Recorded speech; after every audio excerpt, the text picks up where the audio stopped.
Hello students, अभ्यास series में एक और बहुत ही इंपॉर्टेंट टॉपिक में कुछ एमसीक्यूज क्वेश्चंस आज हम डिस्कस करेंगे। आज का हमारा टॉपिक है एनवायरनमेंट। तो देखते हैं कि क्या क्या क्वेश्चंस प्रोबेबली बन सकते हैं। इस फर्स्ट क्वेश्चन आ रहा है, major source of air pollution. तो बच्चों, एयर पॉल्यूशन जो होता है वो पॉल्यूशन एयर का पॉल्यूशन होता है। और एयर पॉल्यूशन में सर्टेन गैसेस होती हैं जैसे carbon dioxide, carbon monoxide, nitrogen dioxide, sulphur dioxide. इसके अलावा CFCs प्रेजेंट होती हैं और मीथेन प्रेजेंट होती है। तो ये सभी क्या बनाते हैं, एयर पॉल्यूशन क्रिएट करते हैं। तो एयर पॉल्यूशन का मेजर सोर्स क्या है? Burning of fossil fuel, burning of LPG, biogas, cow dung, cake. तो सभी का बर्निंग होता है। तो बर्निंग ऑफ फॉसिल फ्यूल का मतलब है जो पेट्रोलियम बर्न होते हैं।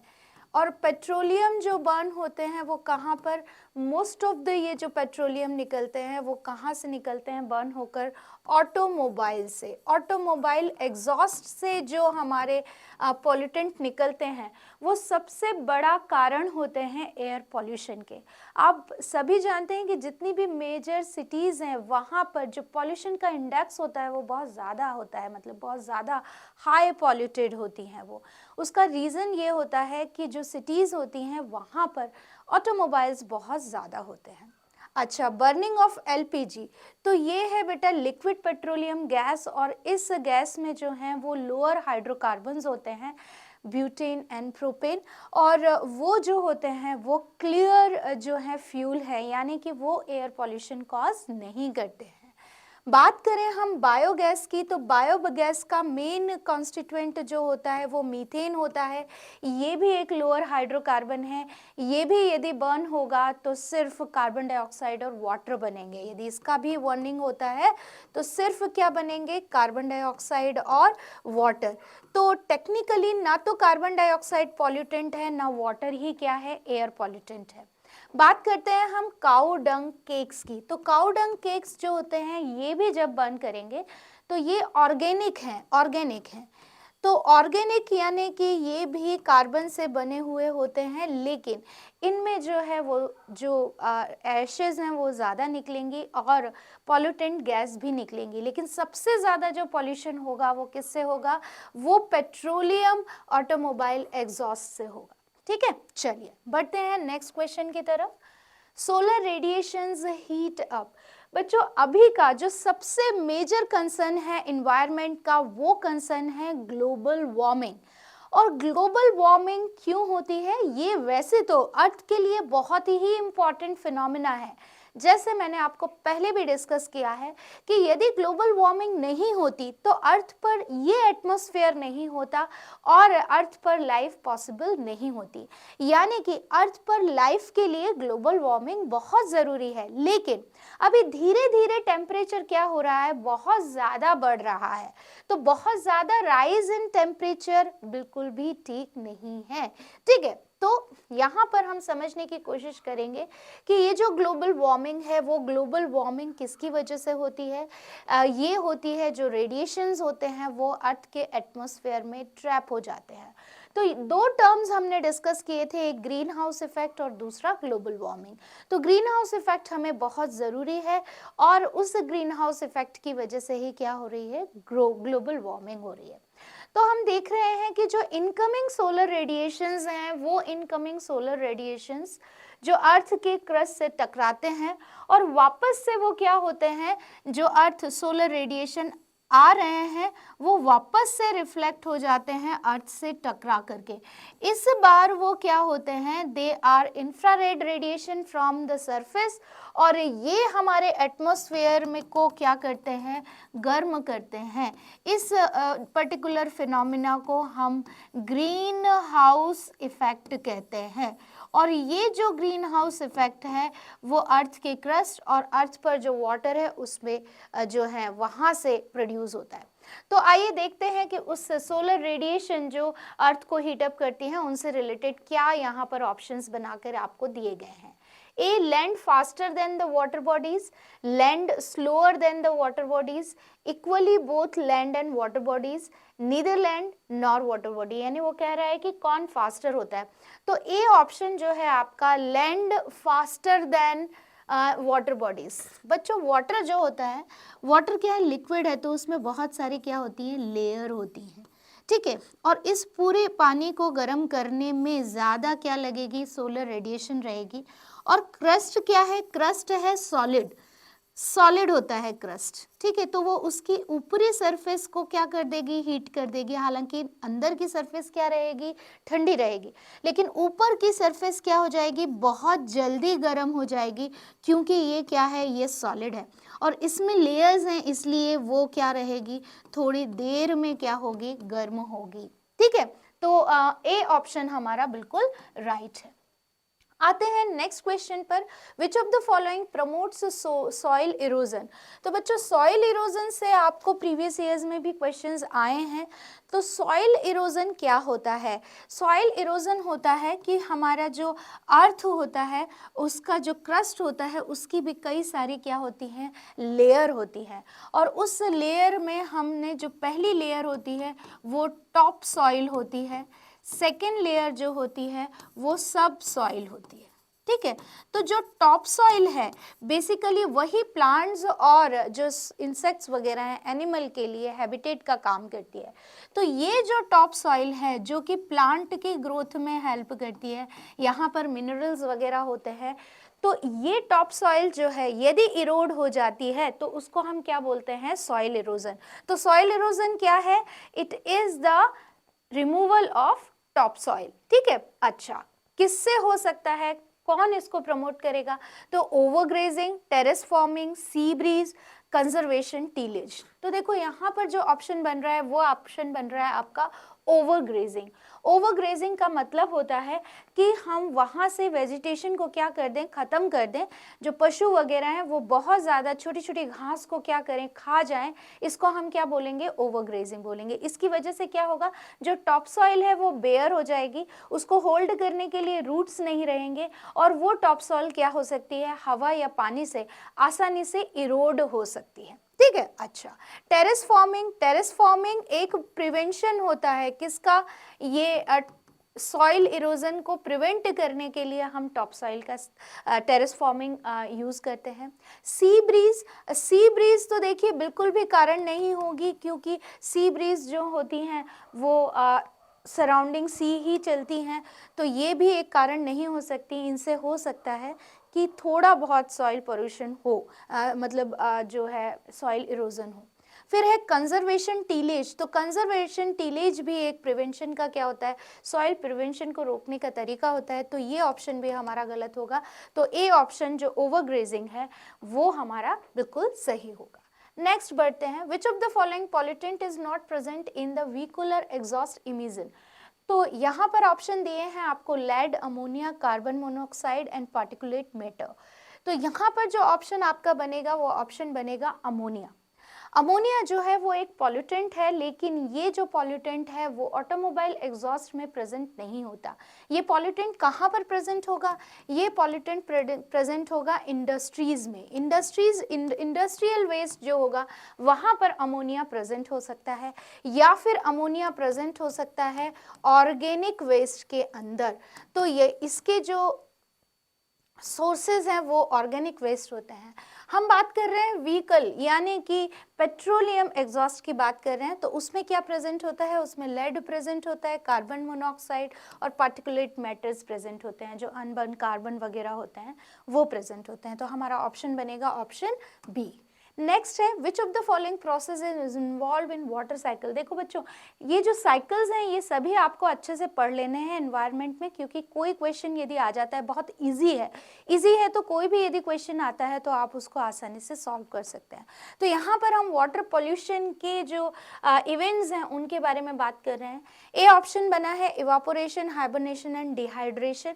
हाइबरनेशन क्या होता है, इवापोरेशन क्या होता है, जब वाटर हीट लेकर के, जब वाटर का टेम्परेचर हम बढ़ा दें तो वो कन्वर्ट हो जाता है किसमें, वाटर वेपर में। इस प्रोसेस को हम क्या कहते हैं, इवापोरेशन। तो वाटर साइकिल में देखिए इवापोरेशन तो बहुत ही इंपॉर्टेंट है।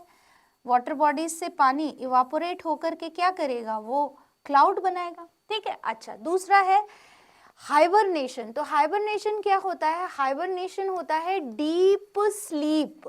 ये एनिमल में प्रेजेंट होती है, डीप स्लीप।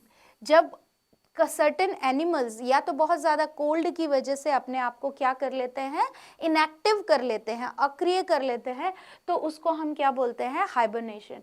और डिहाइड्रेशन का मतलब है जहां से पानी क्या हो जाए, रिमूव हो जाए, तो रिमूवल ऑफ वाटर।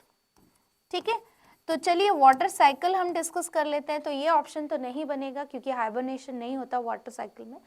अब यहाँ पर देखिए इवापोरेशन हो रहा है। इवापोरेशन से क्या बन रहे हैं?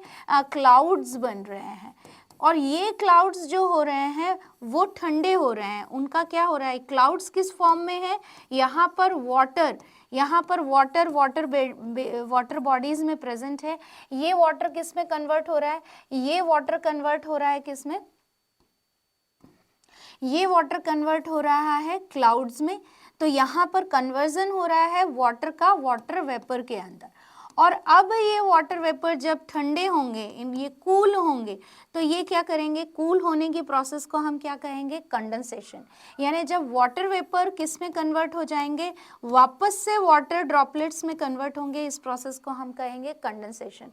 और कंडेंसेशन से जो वाटर है अलग अलग फॉर्म में क्या होगा? धरती की तरफ आएगा, अर्थ क्रस्ट की तरफ आएगा। उस पर्टिकुलर फिनोमिना को हम बोलते हैं प्रेसिपिटेशन। ठीक है, अब प्रेसिपिटेशन के अलग अलग टाइप हो सकते हैं।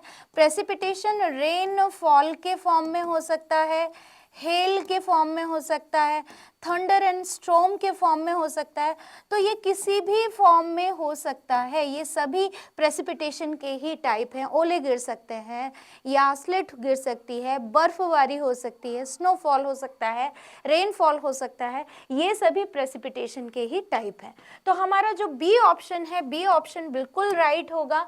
इवापोरेशन, कंडेंसेशन और प्रेसिपिटेशन, ये इन्वॉल्व होती हैं तीन फिनोमिना वाटर साइकिल में। बाकी सब जो हैं ऑप्शंस, वो ऑप्शंस कुछ डिफरेंट हैं जो हमारे आंसर से टैली नहीं होते हैं। आते हैं next question, which compound contributes to acid rain. Acid rain के लिए कौन से कंपाउंड रिस्पॉन्सिबल होते हैं? तो एसिड रेन क्या होती है बच्चों? ऐसा रेनफॉल जिसके अंदर एसिड प्रेजेंट हो, एसिड प्रेजेंट हो। और वो एसिड क्या होते हैं? वो एसिड होते हैं सल्फ्यूरिक एसिड। ठीक है, याद कर लीजिए इसको। और होते हैं सल्फ्यूरस एसिड। तो दो एसिड मैंने आपको सल्फर के बताए, एक बताया सल्फ्यूरिक एसिड और दूसरा बताया सल्फ्यूरस एसिड। और एक और एसिड इसमें प्रेजेंट होता है, that is nitric acid, nitric acid. और थोड़ा बहुत कार्बन डाइऑक्साइड के साथ में रिएक्शन यदि हो गई तो वहां पर क्या बनेगा? Carbonic acid. तो ये एसिड्स हैं जो बनते हैं सर्टेन केमिकल्स की वजह से, और वो केमिकल्स होते हैं सल्फर और नाइट्रोजन के ऑक्साइड। मोस्टली जो एसिड रेन होती है वो इनकी वजह से होती है, सल्फर और नाइट्रोजन ऑक्साइड की वजह से। सल्फर जो है किस फॉर्म में प्रेजेंट होती है? सल्फर डाइऑक्साइड के फॉर्म में, वाटर के साथ में रिएक्शन करती है तो क्या बनाती है? H2SO3 या H2SO4, ये सल्फर के एसिड बन जाते हैं। जो नाइट्रोजन डाइऑक्साइड है वो वाटर के साथ में रिएक्शन करती है और क्या बना लेती है? नाइट्रिक एसिड बना लेती है, HNO3 बना लेती है। ये सभी एसिड क्या करते हैं? कंट्रीब्यूट करते हैं एसिड रेन में। तो बी ऑप्शन हमारा बिल्कुल सही होगा। नेक्स्ट है, enrichment of soil with ammonia and nitrates by applying fertilizer is called ammonia and nitrates। किसमें? सॉइल के अंदर हम फर्टिलाइजेशन के थ्रू हम डालें, क्या डालें? अमोनिया डालें और नाइट्रेट डालें। किसमें? नाइट्रोजन के अंदर, मतलब सॉइल के अंदर इन्हें हम डालें तो इस प्रोसेस को हम क्या कहते हैं? That is industrial fixation, denitrification, ammonification, nitrogen assimilation. तो यहाँ पर ये जो होता है इसके लिए हम एक वर्ड यूज करते हैं, दैट इज इंडस्ट्रियल फिक्सेशन। हमने क्या किया, हमने सर्टेन नाइट्रोजनस कंपाउंड को किस में कन्वर्ट कर दिया, अमोनिया में या नाइट्रेट में कन्वर्ट कर दिया। इसका मतलब है नाइट्रोजन को हमने किस में कन्वर्ट किया, या तो अमोनिया में, या हमने उसको कन्वर्ट किया किसी भी अमोनियम नाइट्रेट्स वगैरह नाइट्रेट कंपाउंड में कन्वर्ट किया। तो नाइट्रोजन का फिक्सेशन हो रहा है, किस में फिक्सेशन हो रहा है, अमोनिया में या नाइट्रेट में। तो इसको हम बोलेंगे, और हम खुद करा रहे हैं, ये नेचुरली नहीं हो रहा है, इंडस्ट्रीज में हो रहा है। क्यों? क्योंकि हम इसको किसके थ्रू दे रहे हैं, फर्टिलाइजर के थ्रू दे रहे हैं। तो इसको हम कहेंगे इंडस्ट्रियल फिक्सेशन, क्योंकि बायोलॉजिकल फिक्सेशन भी होता है, फिजिकल फिक्सेशन भी होता है, और इंडस्ट्रियल फिक्सेशन भी होता है। ठीक है, तो बहुत इजी क्वेश्चन है, थोड़ा सा उसको ट्विस्ट करके दे दिया है, वहां पर हमें घबराना नहीं है, आंसर हमें बिल्कुल क्लियर मिल जाएगा। डीनाइट्रिफिकेशन क्या होता है बच्चों? डीनाइट्रिफिकेशन ये होता है कि जब जो नाइट्रेट होते हैं वो किस में कन्वर्ट हो जाए, वापस से नाइट्रोजन में कन्वर्ट हो जाए, तो इसको हम बोलेंगे डीनाइट्रिफिकेशन। अमोनिफिकेशन क्या होता है, जब नाइट्रोजनस कंपाउंड, जो नाइट्रोजनस कंपाउंड है वो नाइट्रोजनस कंपाउंड किस में कन्वर्ट हो, अमोनिया में, यानी कि अमोनिया का फॉर्मेशन हो, तो उसको हम क्या कहते हैं, अमोनिफिकेशन कहते हैं। और नाइट्रोजन असिमिलेशन ये इस प्रोसेस होती है, जब ये जो नाइट्रोजन है जिस फॉर्म में भी ये बॉडी में जा रही है, प्लांट की बॉडी में, एनिमल की बॉडी में, जब वहाँ पर प्रोटीन बनते हैं इससे, तो इस प्रोसेस को हम नाइट्रोजन असिमिलेशन कहते हैं। तो अकॉर्डिंग क्वेश्चन हमारा जो राइट आंसर होगा वो है इंडस्ट्रियल फिक्सेशन। आइए नेक्स्ट क्वेश्चन पर चलते हैं। Which step is not involve in carbon cycle? तो जैसे मैंने कहा आप साइकिल जरूर कर जाइए, एक क्वेश्चन आपको हो सकता है मिल जाए। तो ये जो साइकिल है, कार्बन साइकिल आप देख रहे हैं यहाँ पर, कार्बन बहुत महत्वपूर्ण है। कार्बन प्लांट और एनिमल दोनों में ही प्रेजेंट होता है, plant plus animal plus microbes सभी में प्रेजेंट होता है, क्योंकि कार्बन से क्या बनते हैं, ऑर्गेनिक सब्सटेंस बनते हैं, और कोई भी लिविंग बीइंग ऑर्गेनिक सब्सटेंस के बगैर नहीं पैदा हो सकता है। तो ये जो कार्बन है वो अलग अलग तरीके से काम करती है। अच्छा, कार्बन साइकिल को कैसे समझेंगे, कि जो एटमॉस्फेरिक कार्बन है वो किस फॉर्म में होता है, CO2 के फॉर्म में होता है, कार्बन डाइऑक्साइड के फॉर्म में होता है, गैस के फॉर्म में होता है। प्लांट क्या करते हैं, फोटोसिंथेसिस की प्रोसेस में उसको सनलाइट की मदद से इस कार्बन को किस में कन्वर्ट कर देते हैं, इस कार्बन को कन्वर्ट कर देते हैं ग्लूकोज में। यानी कि ये ऑर्गेनिक सब्सटेंस, ये इनऑर्गेनिक कार्बन है, CO2 किस फॉर्म में है, CO2 इन ऑर्गेनिक फॉर्म में है, और जब वो ग्लूकोज बन गया तो वो किस फॉर्म में आ गया, वो ऑर्गेनिक सब्सटेंस के फॉर्म में आ गया, जिससे फर्दर अदर ऑर्गेनिक सब्सटेंसेस बनेंगे। अब इन प्लांट का क्या हो सकता है, डिकम्पोजिशन हो सकता है। ये प्लांट कौन इनको ले सकता है, इनको एनिमल खा सकते हैं। अब दोनों में ही ग्लूकोज बना तो दोनों ही क्या करेंगे, रेस्पिरेशन करेंगे, एनिमल रेस्पिरेशन भी होगा, प्लांट रेस्पिरेशन भी होगा, दोनों से क्या बनेगी, कार्बन डाइऑक्साइड बनेगी। जब प्लांट और एनिमल दोनों का फॉसिलाइजेशन हो जाता है, क्या हो जाता है, फॉसिलाइजेशन, तो उस फॉसिलाइजेशन से क्या बनते हैं, फॉसिल्स बनते हैं या फॉसिल्स फ्यूल बनते हैं। और ये जो फॉसिल फ्यूल्स हैं ये दो तरह के होते हैं, एक तो ये कोल होता है, दूसरा क्या होता है, ये पेट्रोलियम होता है। जब कोल और पेट्रोलियम दोनों बर्न होते हैं, इन फॉसिल फ्यूल का क्या होता है, कंबक्शन होता है, तो वापस से क्या बनती है, CO2 बनती है। ठीक है, ये है हमारा सिंपल सा कार्बन साइकिल। अब इसमें से जो क्वेश्चन आपको बना के दिया गया है बहुत ही सिंपल क्वेश्चन है, which step is not involve in carbon cycle. तो हमें फोकस करना है एक पर्टिकुलर जगह पर, तो ट्रांसपिरेशन चलता ही रहेगा, जहां पर प्लांट होंगे वहां ट्रांसपिरेशन होगा ही होगा, लेकिन उसको हम कार्बन साइकिल में इन्वॉल्व नहीं कर सकते हैं। ठीक है, तो फोटोसिंथेसिस भी होता है, रेस्पिरेशन भी होता है, बर्निंग ऑफ फॉसिल फ्यूल भी होता है। कौन सा प्रोसेस कार्बन साइकिल से संबंधित नहीं है, वो है ट्रांसपिरेशन। ठीक है, तो हमारा ऑप्शन हो जाएगा बी ऑप्शन। नेक्स्ट क्वेश्चन है ओजोन होल्स मीन्स। तो ओजोन होल के बारे में, ओजोन डिप्लीशन के बारे में काफ़ी क्वेश्चंस पूछ लिए जाते हैं।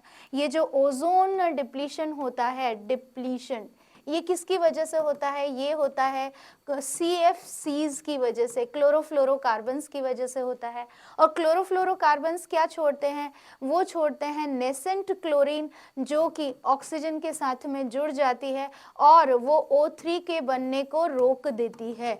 वो O3 को बनने नहीं देती, ओजोन को बनने नहीं देती। ओजोन क्या है? ओजोन जो है वो ऑक्सीजन का एलोट्रॉप है। क्वेश्चन पूछा जा चुका है कि ओजोन क्या है? ओजोन ऑक्सीजन का एलोट्रॉप है। ठीक है, तो ओजोन होल का मतलब क्या होता है, ये क्वेश्चन पूछा जा रहा है। A large sized hole in ozone layer, thinning of ozone layer, small hole scattered in ozone layer, thickening of ozone layer. तो देखो थिकनिंग तो होगा ही नहीं, ठीक है, अभी हमने यहाँ पर एक देखा था, तो चलो इसको समझ लेते हैं हम कि जो अर्थ होती है, अर्थ के चारों तरफ एक एटमॉस्फेयर है और इस एटमॉस्फेयर में 15 किलोमीटर यानी क्रस्ट से लेकर के 15 किलोमीटर से लेकर के 18 किलोमीटर तक यहाँ पर एक लेयर प्रेजेंट होती है। किसकी बनी होती है? ओजोन की बनी होती है।